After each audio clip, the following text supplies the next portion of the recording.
The other example, which was touched upon previously in a few other talks, but I'm going to look at it from a different aspect, was the Treaty of Hudaybiyah, which is when the Prophet ﷺ, as well as the companions, the Prophet decided that he longed for Mecca when they were in Medina. He longed to go and visit Mecca and perform Umrah, because he has not been able to do it for years and years, and he really just he had the desire to go back to Mecca again. So they did, and they went out. They prepared themselves. They didn't take many weapons with them, and they set out as pilgrims all the way to Mecca. The Quraysh obviously were taken aback by the entire incident of them coming. They sent out Khalid ibn al-Walid and others to try and ruffle them and get a reaction out of them, and they refused. The Prophet stood his ground and he said to the Muslims, "We are not here to fight. We are not here to do anything at all. All we have with us is just weapons to defend ourselves on the way." And eventually the Muslims sent Uthman ibn Affan into Mecca to negotiate and see what can be done. The Meccans, or the Quraysh, seeing that actually they really weren't here to fight and they really were genuinely coming to see to visit the Kaaba, couldn't really prevent them from doing so because of their role as the way. For them it was very prestigious that they were guarding the Kaaba, and of their role in looking after the pilgrims and the people that visit Mecca.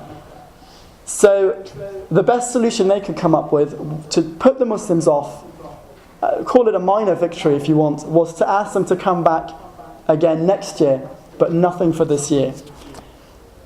Now obviously the Sahaba were very, very upset by this, because they had intended, they had made the journey all the way down, and suddenly they were being prevented from, and they were literally a stone's throw away, but they were still being prevented from going out to visit the Kaaba, from what they can see as very petty reasons. It was just because of all the animosity that happened before.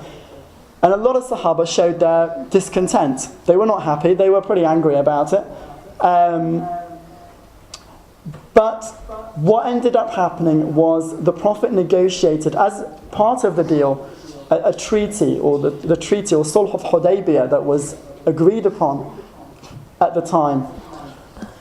And this particular issue, or the decision that the Prophet had taken, the other Muslims could not see why this would be of any benefit, or what the future benefits that could come out of this were. But the difference it made to the Muslims of Medina was unbelievably significant. It was a peace treaty of 10 years, wasn't it?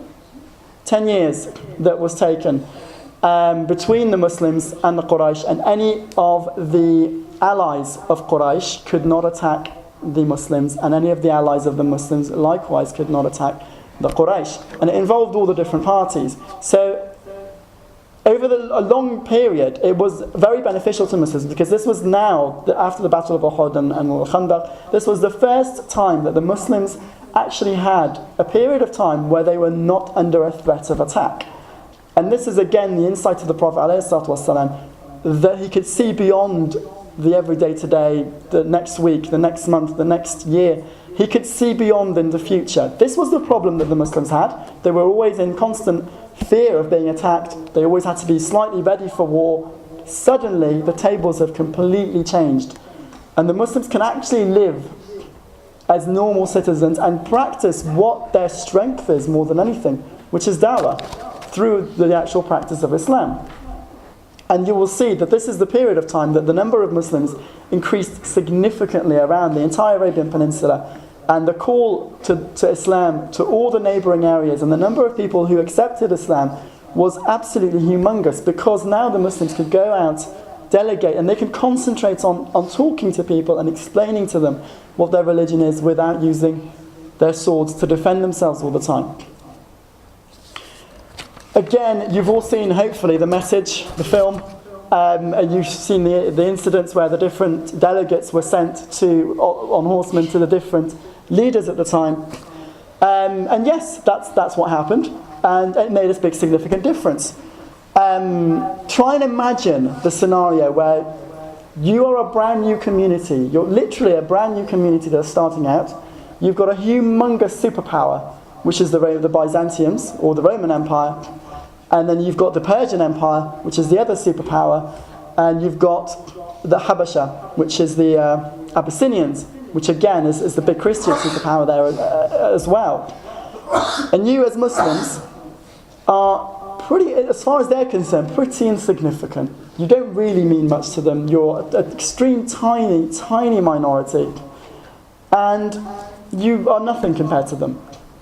Yet the Prophet ﷺ wrote letters to all three of those leaders. The first one we'll look at is Heraclius, the emperor of Rome at the time, where the Prophet sent one of the Sahaba to him with a letter saying along the lines of, peace be with you, Bismillah ar-Rahman ar-Rahim, a letter from Muhammad, the slave of Allah, to Heraclius, the emperor of Rome, and it basically inviting him to Islam. Now, his reaction to this was quite interesting, because he was quite wise, and he did have quite a fair bit of knowledge of Christianity, amongst other things, as well as astrology. And he took the letter in a good light.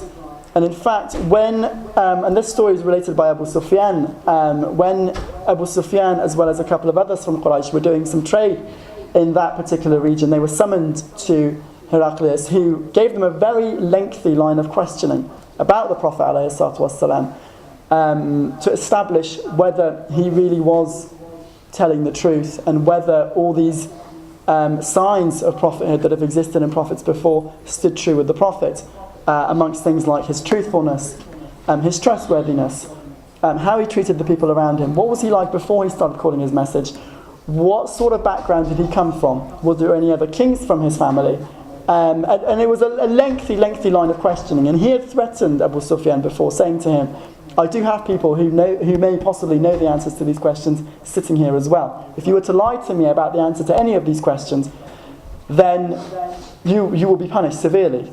So even though Abu Sufyan was an enemy of the Prophet at the time, he answered truthfully to all these questions because of the threat that existed to him. He genuinely, and he relays the story afterwards, he genuinely said, I feared for my life, and I thought, actually, if I started to lie here, I may get myself in a lot more trouble than I need to, so I better be as honest as I can.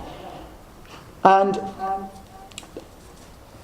as far as we know, Heraclius did not accept Islam, but he was very sympathetic, and he did, and there was one of his followers who related afterwards that after this incident with Abu Sufyan, he did say to him, he turned to the rest of his group, Heraclius, and he said to them that in a few years' time he will be standing, his empire will be ruling over my empire at this rate. The one who did react very badly was the Persian Empire. We all know that story of how he tore the letter up out of complete disgust there and then, because the Prophet ﷺ dared to put his name before the name of the Persian Empire, Muqawqis. Again, arrogance. It's just showing you the difference in how people react to different situations. The other person who reacted very positively to the situation, having had experience with the Muslims before, was the king of Abyssinia. He received a letter from the Prophet ﷺ. The king of Abyssinia was very sympathetic to the Prophet ﷺ. The Muslims said the first migration that the Muslims took was to Abyssinia when they were still in Medina, in Mecca. The Prophet had given them permission to do that, and they had related to him the story and the verses of Isa and his mother Maryam, peace be upon them, and we all know how they all started to cry, and sources say he accepted Islam at that time, or maybe even when he received the letter later on. But what we do know is that when he passed away, when the news of the king of Abyssinia reached the Prophet ﷺ of him passing away, he prayed janazah on him, which tells us, hopefully, that he did accept Islam, and the Prophet ﷺ knew that. So again, one of the big superpowers at the time was very sympathetic to the cause of the Prophet. Even though the Muslims were in the minority, he could see the truth in the message that was being sent. And that's really the role of the Prophet as a diplomat around the region. He was very well known for his honesty and the justice and the fairness that he did everything, whether it was to Muslims or non-Muslims alike. The final aspect is really the Prophet as an overall army general. Again, very numerous stories to go through, just how he taught and brought up the Sahaba as well. At the end of the day, we live in a society, or the Muslim society, as good citizens, as good Muslims, but when the time for battle comes, you need to be at the top of your game as well. In their particular scenario, in their situation, they were ready. And the decisions that they took were decisions to show that these people knew what they were doing if they had to go out and do something. We'll use some obvious examples. We'll use, for example, the Battle of Badr. The very first battle that the Muslims took place. Did they intend for a full-scale battle when they set out? Not really. It was 300 people that set out initially. It was to capture the caravan that the Quraysh had sent out, which was full of the Muslims' belongings that they had sent out for trade. And they heard it was coming back, and they knew it was their money. It was the Muhajirun's money that was all on that caravan. So the Muslims sent out an army to intercept that caravan and bring back the spoils that they can. Obviously the plan didn't go according to plan, but the Quraysh heard about this through their sources, and they sent out a vast army in retaliation. It ended up in a situation where the Prophet ﷺ sat down with the Muslims, and he said to them,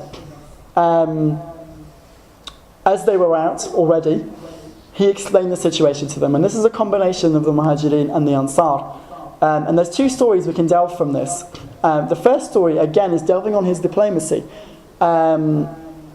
He explained the situation. He said, Ashiru alay, let me know, what do you think? What should I do? And the Muhajirun replied first. One of the Muhajirun stood up, and he, along the lines of, wherever you go, we will follow you, and we are more, whatever decision you take, we are behind you. The Prophet thanked him and asked the question again. Ashiru alay, what do you think I should do? Again, one of the Muhajirun stood up and he repeated very similar words, saying, whatever you do, we are completely 100% behind you. The Prophet smiled, thanked him again. He sat down, and then he repeated for a third time, what do you people want me to do? What do you think I should do? And it was at this point that one of the Ansar, again, at the end of the day, he recognizes that it's easier for the Muhajirun to say this because they had already migrated from Mecca to Medina, so they were completely behind the Prophet ﷺ. But this was the first incident that involved the Ansar of Medina that required them to put their lives on the line as well. And he wanted to hear from their point of view whether they wanted to do this or not. And it was to get the official backing of every single different section of society before he took that decision for them. And it was at this stage that one of the Ansars, the leaders of the Ansar, stood up and he said, I understand you are referring to us, Ya Rasulullah alayhi. We are again 100% behind you. We've given you our wealth, we've given you our backing, all from the start, and this is no different to before. And it was at this point that the Prophet said, alayhi salatu wasalam, in that case we go straight into battle.